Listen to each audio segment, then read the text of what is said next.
প্রায় ৩ বছর পর আমির খান ফিরছেন তার নতুন সিনেমা সিতারে জামিন পার নিয়ে। ইতিমধ্যে এই ট্রেলার মুক্তি পাওয়ার পর থেকেই শুরু হয়ে গেছে তুমুল আলোচনা। এখন সবার মনে একটাই প্রশ্ন ঘুরপাক খাচ্ছে, আমির খান কি পারবে এই সিনেমা দিয়ে তার স্বপ্নের কামব্যাক করতে? সিনেমাটি মূলত 2018 সালের স্প্যানিশ সিনেমা চ্যাম্পিয়ন্স এর হিন্দি রিমেক। এর আগে আমির খানকে দেখা গেছে লাল সিং চাড্ডা সিনেমাতে, আর সেটা ছিল বিখ্যাত হলিউড সিনেমা ফরেস্ট গাম্পের অফিসিয়াল রিমেক।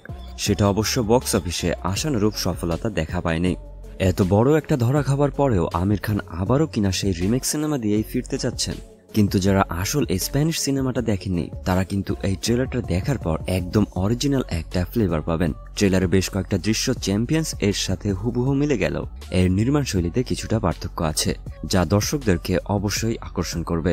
ট্রেলারে দেখা যায় আমির খান একজন রাগী বাস্কেটবল কোচ, আর তাকে শাস্তিস্বরূপ আদালতের আদেশে বিশেষ চাহিদা সম্পন্ন কিছু